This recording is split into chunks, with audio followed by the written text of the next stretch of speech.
You wanted the best. You've got the best podcast. The hottest podcast in the world. The Chris Voss Show, the preeminent podcast with guests so smart you may experience serious brain bleed. The CEOs, authors, thought leaders, visionaries, and motivators. Get ready. Strap yourself in. Keep your hands, arms, and legs inside the vehicle at all times, because you're about to go on a monster education roller coaster with your brain. Now, here's your host, Chris Voss. Hi, folks. This is Voss here from the ChrisVossShow.com, the ChrisVossShow.com. Welcome to the big show, the circus tent in the sky of brainiums. I don't know what the hell that means. Brainiums of really smart people and really smart authors and all sorts of intelligence that you'll be delivered, that will pour down upon you like manna from heaven. And of course, none of the intelligence comes from me. I'm just the damn host. But I'm Chris Voss. So as always, before we get to our amazing guest that we have on the show today, I think you're going to be horribly entertained. What sort of verbs are you picking today, Chris? I think you're going to be wonderfully entertained at the guests that we have on the show today, and so I'll just build it up that way. But in the meantime, the plugs we must plug away, because that's what keeps the advertisers going and the plates spinning and whatever is going on with this microphone, electronics, and the interwebs. Go to goodreads.com/Chris Voss. Go to youtube.com/Chris Voss. And LinkedIn, the big LinkedIn newsletter, all that crazy stuff we do on the social media channels that make it so you go, what the hell's going on over the Chris Voss Show? We should check in and see. He is the author of an amazing set of books, the Tom Clancy 0 Hour series, his own books, Matt Drake novels, and he has his newest book coming out April 15th, 2023. The book is called Forgotten War, and this is part of a Matt Drake novel series. Don Bentley is on the show with us today. He's going to be talking to us his amazing new book and some of the history and things that went into it and everything else. He is the New York Times best-selling author of Tom Clancy 0 Hour, Tom Clancy Target Acquired, and the Matt Drake series, Without Sanction, The Outside Man, and Hostile Intent. In 2023, he was named as a new author for the Mitch Rapp series, begun by the late Vince Flynn. Don is a former FBI special agent. I don't know what. I don't have a joke for that. He's a former FBI special agent. We had a couple on. We had Frank Flaguzzi on from the FBI, and who else do we have? We had the gentleman Peter Strzok on the show. We also tried to get the recent head of the FBI on the show, but his people said no. So have you seen him lately? But it's the one gentleman who had the whole kerfuffle with Donald Trump. The big 6 foot tall guy, I forget his name, but I would have loved to have had him on the show for his book. Anyway, he is a former FBI special agent, a SWAT team member, or a former SWAT team member. Is it a SWAT team member or former SWAT team member? Former SWAT team member. Okay, well, you can probably still do it today. You take a couple doors and say, I don't know, is their lunch ready? And an Army Apache helicopter pilot. Welcome to the show, Don. How are you? Thanks so much for having me, Chris. But after that lead in, I keep looking around to see who the smart person is you're bringing into this interview, because it's not you. me. It's you. It's you. My audience has been listening to my crap. Wait a minute. They're just like, please give us something new to listen to than whatever your shtick is. So, Don, give us your .com where people need to find you on the interwebs. Yeah, absolutely. It's really easy. You can go to my website at donbentley.books.com. It's BENTLEY. books.com. And once you're over there, you can sign up for my newsletter. I post everything that I'm working on. I don't always know exactly what I'm going to be working on next, but I try and let my newsletter subscribers know as soon as I do. So that's a great place to find me. There you go. So you've written a lot of different books. Let's talk about some of the different things you've written. I'm going to let you plug away here. Give me the different variations of what you've written with not only the Tom Clancy series, but also your books. Sure, absolutely. So I am lucky enough I'm currently finishing the 8th book, which will be my 4th book in the Tom Clancy series. And I've had the same editor for all of those. He's a guy named Tom Colgan. He's fantastic. He's edited everybody from Janet Ivanovich to Lee Child. And he also worked with Tom Clancy. I apologize. There are a lot of Toms in this story. And when Tom Clancy passed away, Tom Colgan was entrusted with the Clancy estate. And so sometimes I get folks on Facebook that say, how dare you profit off Tom Clancy's name? And I assure you, I'm not the one profiting off of Clancy's name. I like to explain it. It's a lot like how George Lucas created Star Wars and then invited other writers to come on and build in his universe. I get to do that in Tom Clancy's universe. And so my first book was a book called Without Sanction, and my second book was The Outside Man. And when I finished The Outside Man, my editor, Tom Colgan, at the end of the editorial call, which is kind of like being in fourth grade and needing to face the teacher when you've forgotten your math homework at home. It's where your editor tells you all the things that he or she wants you to fix in the book. And so at the very end, in a very Columbo-esque like moment, he said, how would you also like to write the Tom Clancy books? And I kind of looked at him for a minute, and in my head, I was like, did he just say what I thought he said? And so I assured him I was very flattered and I needed to think about it. And so I went and told my wife, I'm like, you never believe what just happened. And I told her, and I was like, I'm going to tell him no. And she said, you're going to what? And I'm like, look, I got a full-time job. It's not at the point. And she's like, family meeting, kids get in here. And so they all came down and we talked about it, and we agreed as a family that I'd give it a try. And the reason why we had to agree that is to keep going with my series and the Tom Clancy series. I basically had to write a book every 5 months, and I've been on that plan for the last 2 years or so. And so the fourth book in my series, like you mentioned, is called Forgotten War, and that comes out on April 25th. And then the fourth book, and then I have 2 more Clancy books coming out. So I'll actually have 3 books coming out this year. And so at some point I would like a chance to sleep. Hopefully that'll be here pretty soon. Yeah, I was a little confused when I pulled up your Amazon page, and I'm like, okay, so what's the book? You know, because sometimes I'll just take the author and I'll be like, okay, pull up this book on Amazon. And I pulled it up, and you've got your book that we're going to be talking about today, Forgotten War, Tom Clancy's 0 Hour book of the Matt Drake series. This is book 4 of your series. And I'm like, okay, well, that book's coming out. And then it's also got, you can also pre-order Tom Clancy Flashpoint and Tom Clancy Weapons Grade. And Flashpoint comes out in May, the end of May, which is a very short time from now. And then you got Weapons Grade in September. I'm like, wow. Yeah. I mean, your wife doesn't like seeing you much. Is that really what the problem is? She just, as long as I make her coffee in the morning, she's happy. So if the coffee's ready, she can go without seeing me. That's kind of what the important. And then she's off shopping with all that cash. Exactly. So you launched, I think, if I have this correctly, in 2020, the Matt Drake thriller series, Without Sanction, and that kind of took you down this whole road. Is that my understanding correctly?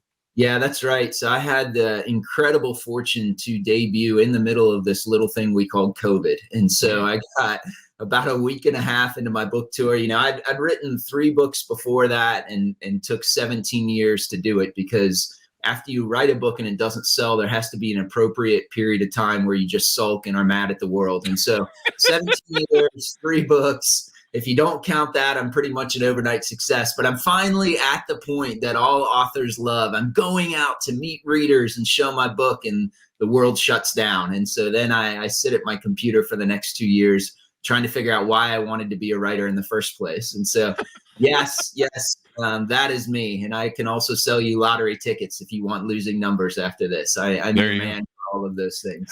Well, you know, I got to tell you that the COVID crisis helped write so many books. I wrote mine, you know, that I put off for 10, 12 years. There's so many great authors we have on the show that I'm like, what made you write this book? They're like, COVID. We're sitting around our house and we're like, well, might as well write some crap. So, you know, they wrote some amazing stuff, and we've had them on the show talking about it.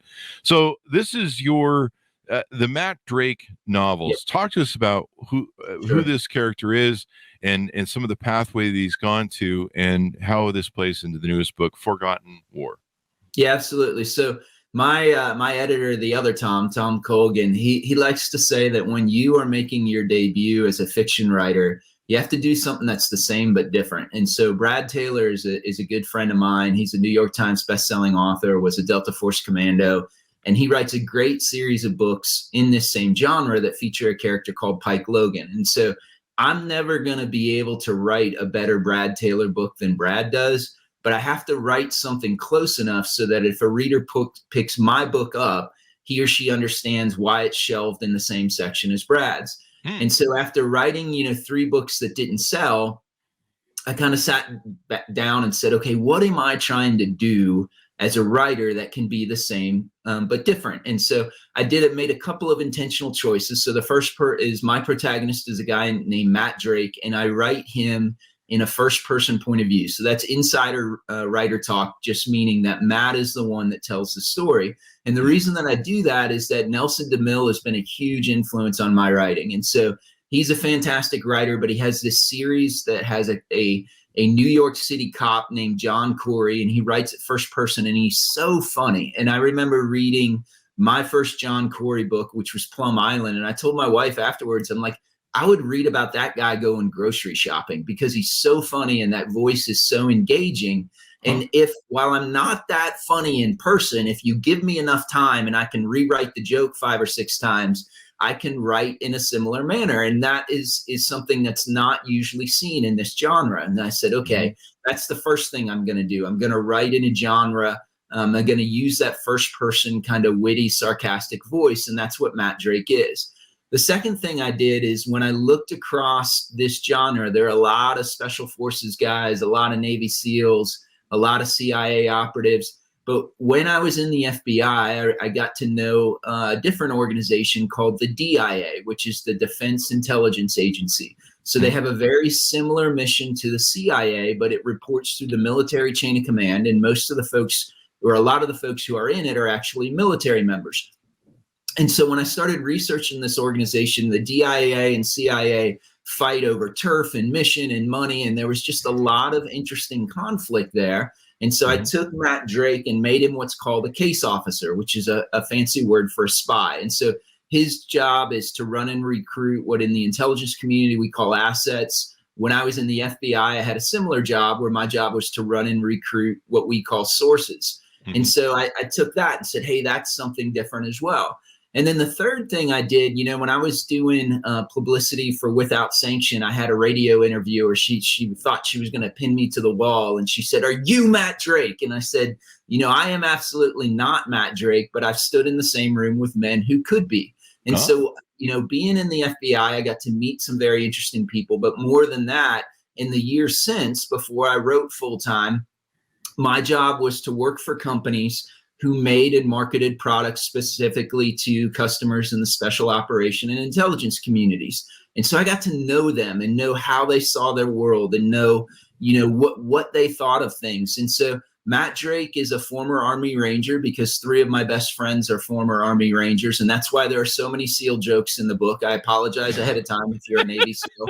You will be offended. And so, I hadn't seen that done. And then the final thing is that a good friend of mine is a writer named Nick Petrie, and he said, in good books and really good books, what the author is doing is wrestling with something of themselves in the pages of that book. And so in the 3 books I wrote that didn't sell, I was never really brave enough to get in and say, what keeps me up at night? What are the things that I'm wrestling in? And I was in Afghanistan, and in 2005, June 28th, 2005, I was the air mission commander for a quick reactionary force that was trying to rescue 4 SEALs, and we weren't successful. And the helicopter in front of me that I was trying to protect was shot down, and everybody on board was killed. And so that was that entire sequence was part of something called Operation Red Wings, which Marcus Luttrell wrote about in the book Lone Survivor. And, I had to wrestle with that and I'd spent my entire life training for that moment. It went sideways. I couldn't stop it. And how do I ever get that back? And so that I also gave to Matt Drake and made him wrestle with it in the form of, in Without Sanction, he has an asset that is killed and his family's murdered, and he thinks it's his fault. And so doing that kind of stuff, I think, helps lend veracity to the book, even though it's fiction, and it resonates with readers. And Forgotten War is the same way. Forgotten War takes place during our 2021 withdrawal from Afghanistan. And while the book is certainly fiction, many of the events depicted in there were either real or were based on real events. And certainly the conversations between the characters and what they're feeling as they're watching their life's work, 20 years worth of blood, sweat, and tears crumble, is accurately reflected of those conversations. And so I hope that book can resonate with folks in the same way my others have. There you go. And the book is billed as a book that will resonate with veterans. And then it seems like a lot of other people, according to my Facebook page, really love it as well, that are civilians. And it sounds like a lot of your experience really is poured into the book, and the characters that have built the book and designing of it. It sounds like that's really important in how you've built out everything in the book.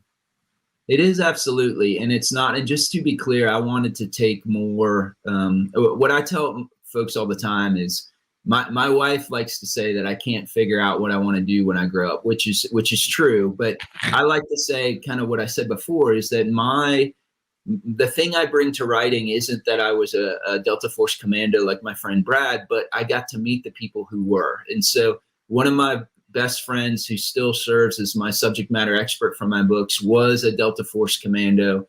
And during his first operation, or his first deployment in Delta Force, was as part of Gothic Serpent, which we all know by the movie Black Hawk Down. And so he told me a story as part of that when those helicopters were shot down and the assaulters, the Delta Force and Ranger assaulters, were on the crash rescuing people, they knew that the guys inside were already dead. They knew that they were dead. And they were still getting their bodies out as they were under fire from bad guys. And so when you look at that, when you and I look at that, you think, what sense does that make? Like, why would you risk the living for the dead? But to them, it is a sacred oath that they will never leave a fallen comrade to fall into the hands of the enemy. And so they look at each other and swear, hey, I can't guarantee that you will come home alive, but by God, you will come home. And I saw that firsthand in Afghanistan when that operation went tragically wrong. The war, for all intents and purposes, stopped until we'd recovered every single one of our fallen comrades. And that's something that's unique to the U.S. military. I mean, we're still repatriating remains of folks from the Korean War or World War II. And that's not something that people who haven't had the pleasure of serving in the military know about. And so I thought, if I can provide a window into the men, and in some cases women, who could be real characters in the book, maybe that'll be another way to kind of set me apart from the lots of other amazing authors that do that. And so, I've been lucky enough to have many of those people for friends and customers, and you just buy them a beer and sit and listen as they tell stories. And so I try to honor a lot of them in my books. A lot of the characters are either based on them or the names are slightly changed. Now, the one thing I do to kind of stick the knife in and turn it is, if they're a Navy SEAL, I make them an Army Ranger. And if they're a Ranger, I make them a SEAL or a Green Beret. And so they get really angry at that. I think it's pretty funny, but that's the price for talking to a writer. Oh, there you go. There you go. I when I was growing up as a Boy Scout, our scoutmaster was going through Navy SEAL, or not Navy SEAL training. I've seen that with another friend of mine, but he was going through Army Ranger training. He would talk to us about what they would do to get prepared, and then of course to get tested out for it. It was just extraordinary. I was just like, holy crap. And the amount of danger and work and stuff that goes into it is just, and I think it's good for a lot of people to be aware of the work that goes into it. The military, what we train with when it comes to leadership and the soldiers we build are great. And you mentioned before, the taking care of our wounded and our dead and making sure that they're honored correctly. You see that in the war with the Ukraine, with Russia, where, they just left the people on the battlefield.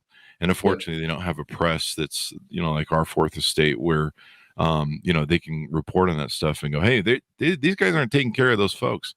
But that's the highest, one of the highest honors we can bestow is for their service and what they've done for this country and freedom.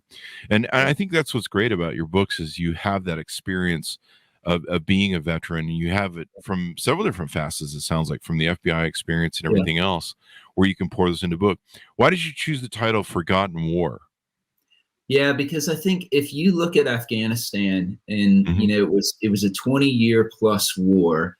And I think what happened, certainly after 9/11, there was a need to go make sure that the people, specifically Al Qaeda, who planned that attack and executed it, weren't in the position to do it again, right? Mm-hmm. But I think what happened, unfortunately, after that initial mission set was by and large completed, is that when Iraq kicked off, it pulled the focus away from Afghanistan. And so you had large period of times. In fact, I think it was Donald Rumsfeld who at one point said, in Iraq, we do what we must. So in Afghanistan, we do what we can. And so what happened is that, the majority of the resources, or a large part of the resources, went to Iraq and to tracking down people in Iraq. And so Afghanistan for a number of years became just a steady state place where you had, the generals in charge specifically, but even more importantly, the politicians, I don't think could articulate a accurate statement of why are we still there? What are we trying to accomplish? What is it here that is still worth risking America's sons and daughters for? And, I have my son was born shortly after September 11th, and he is now pursuing a commission in the Marine Corps. And as a father, I just found it abhorrent to think that my son 20 plus years later could potentially have to deploy to Afghanistan to do what? But at the same time, I think the way in which we withdrew from Afghanistan just crushed us. It crushed the people who served there. It crushed the families who lost, spouses and husbands and daughters and wives and stuff there. And to say, I think a lot of veterans would have been okay with us withdrawing or okay with it ending, but just not ending that way. And so the thing that I was getting from that as I was watching is all these texts from friends and stuff who were saying, was it worth it? Was any of it worth it? And that is what went into writing Forgotten War. And the second part, the amazing aspect, one of the amazing aspects of the withdrawal was how much was done by civilians, by people who were former military or sometimes not, who just got on planes, went to Afghanistan and said, by God, as Americans, we told these people, we told these interpreters, we told these people who fought alongside us, if you stand up next to us, we'll take care of you. And our word still matters. And we're going to do that. And I think maybe not since Dunkirk in World War II, where the British people saved the British Army from extermination, has there been such an effort that was led in large part by civilians, the Pineapple Express, things like that. And so all of that went into Forgotten War, where I wanted to show what would my characters think. And not only that, and this book was the hardest one from the standpoint of I took a lot of actual events and then wove them into the narrative. And so I had to be really, really careful. And in some cases, I took some liberties to do that. But I wanted to show, not just tell a good story, but show the effect that was having on the psyche of Americans warriors. Because, the crazy thing about this Forgotten War for 20 years is that less than 0.25% of the American population served in Afghanistan. And so for 20 years, an all volunteer force of a fraction of the population bore our nation's wartime burdens, not just willingly, but most of them deployed either to Afghanistan and Iraq several times. And it's just crazy. Like I can't imagine another time in the history of human combat has that happened before. And all of that went into writing Forgotten War. There you go. It's interesting that you can pour all this in there and at least pay it an homage, I suppose. Yeah. Is that an accurate description that it's an homage?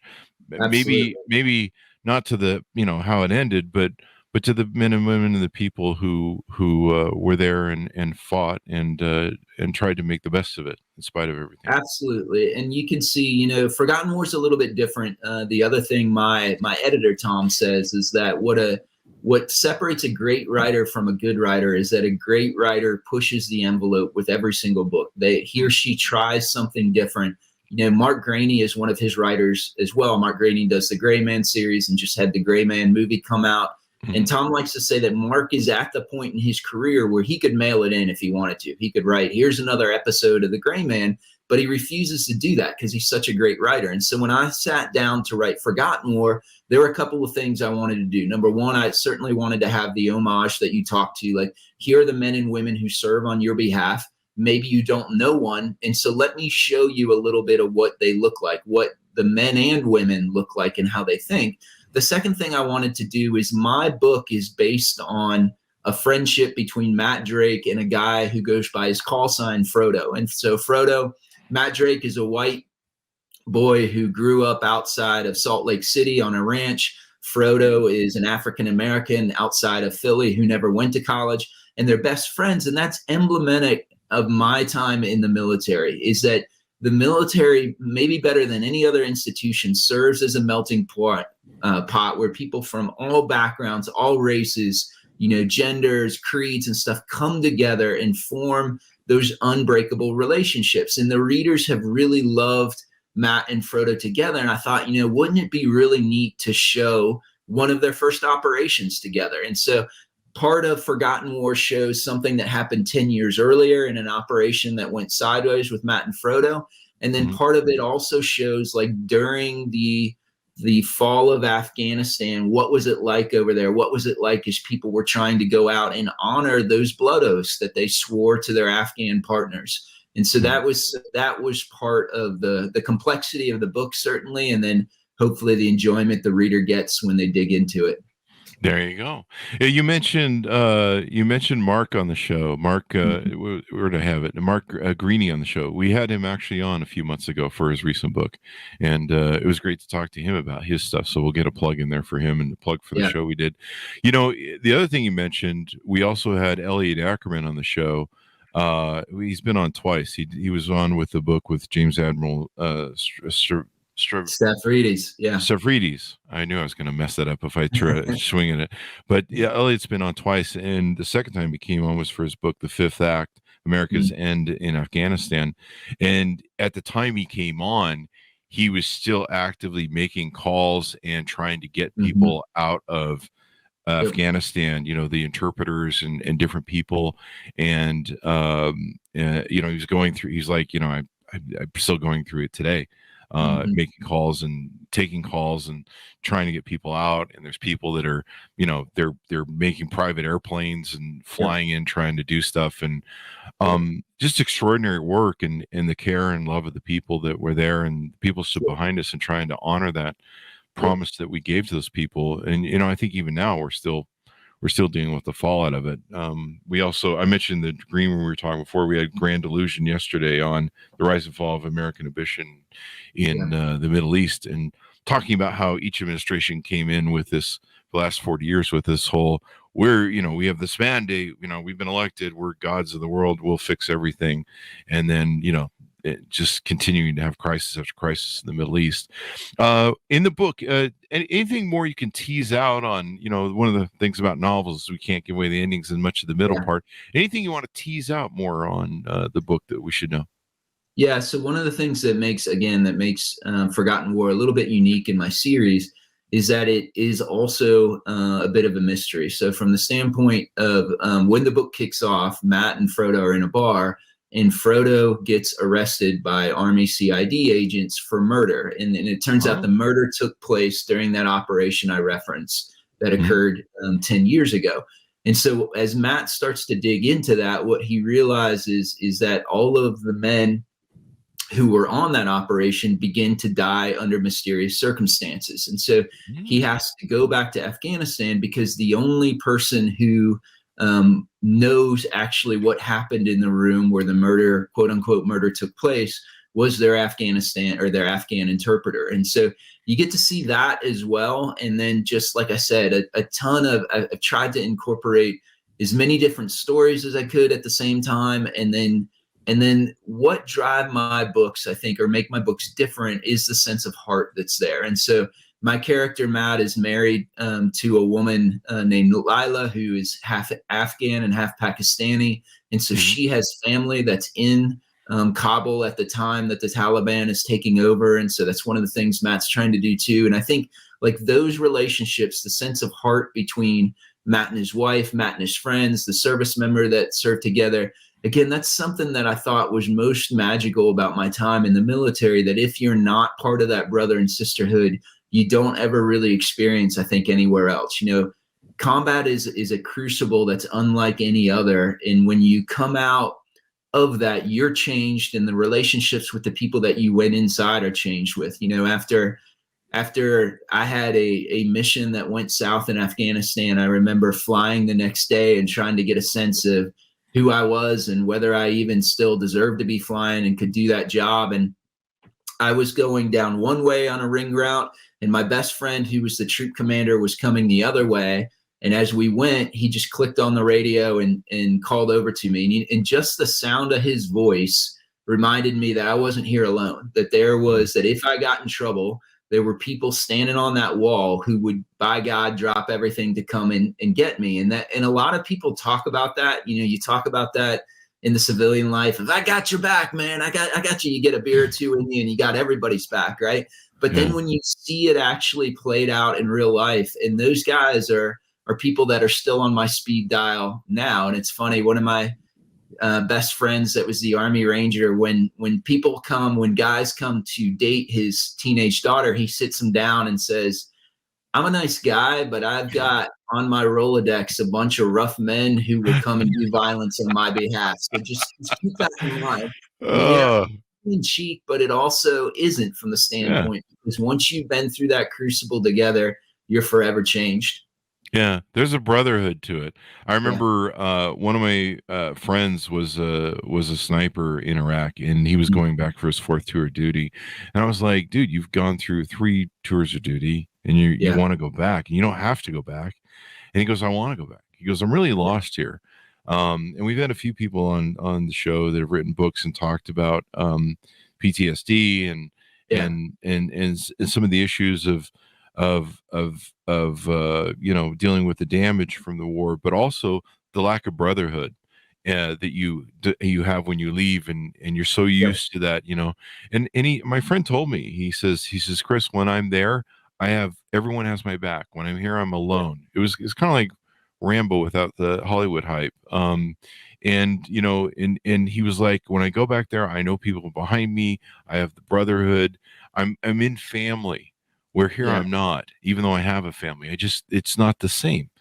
And the way he described it to me, I just went, oh, wow, I get it, man. But you're also putting your life on your line. But I mean, I think maybe it's a very manly protector provider sort of thing, where the honor and the protecting his brothers and stuff. And you don't have that now. People like you say will be like, I got your back, man. And you call them and you're like, hey, will you help me move some furniture? And they're like, wrong number.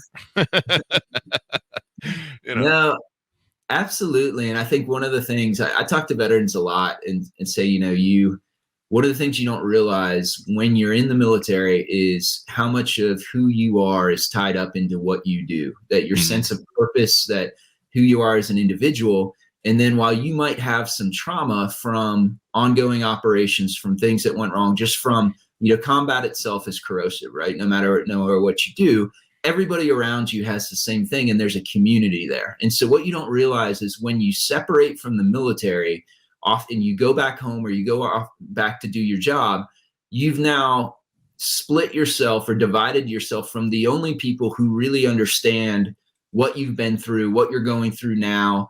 And you find yourself alone and trying to wrestle with it. And I think that's one of the reasons why the veteran suicide rate is so heartbreakingly high, is because they go from this community of people where they're understood and you don't have to explain anything, because everybody knows, to a community of very well-meaning people who have no idea what you've been through or what you're going through. And so I think that's what I try and push folks to a lot, is to stay connected to their fellow veterans, to not let those relationships atrophy. Because when I got out, I was dealing with some of the repercussions for what happened in Afghanistan.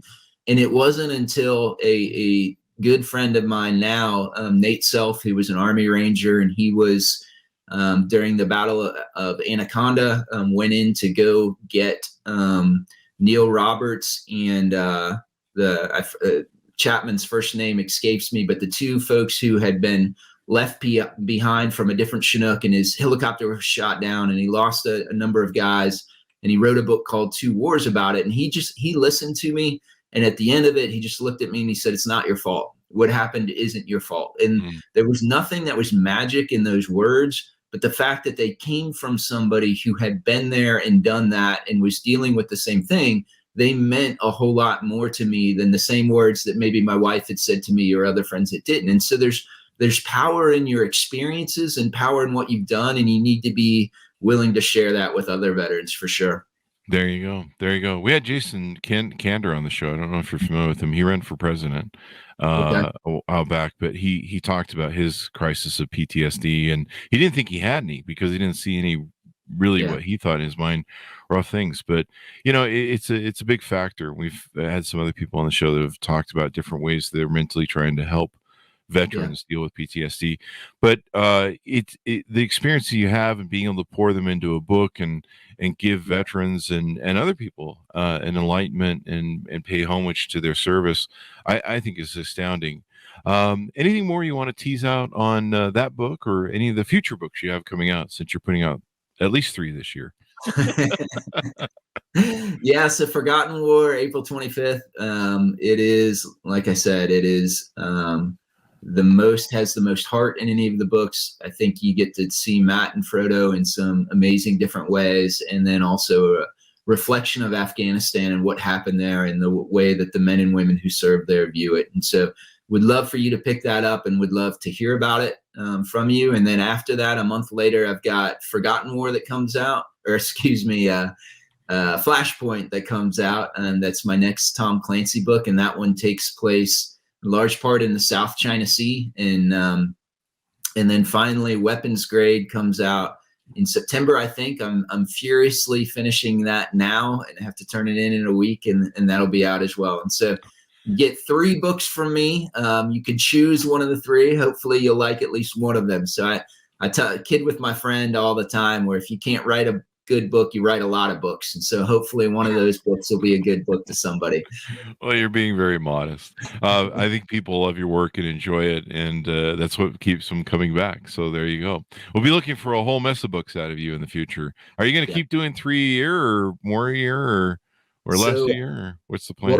What I know is that after I turn in this Clancy book, I'll start work on my first Mitch Rapp book, which comes out in 2024. Right.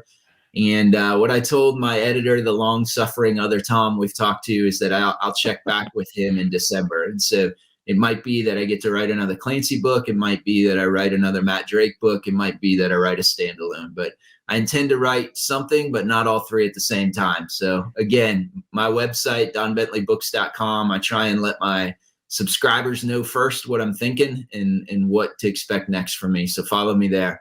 There you go. Well, Don, it's been wonderful having you on the show and brilliant discussion. And please come back for your future books. We'd love to have you and get plugs in for all that stuff and talk about what goes into them. I'm sure the audience will love it. No, thank you so much, Chris. It's been great. There you go. And thanks to my audience for tuning in. We couldn't do it without you. So refer it to your family, friends, and relatives. The Chris Voss Show is the family that loves you, but doesn't judge you, at least not as harshly as your mother-in-law.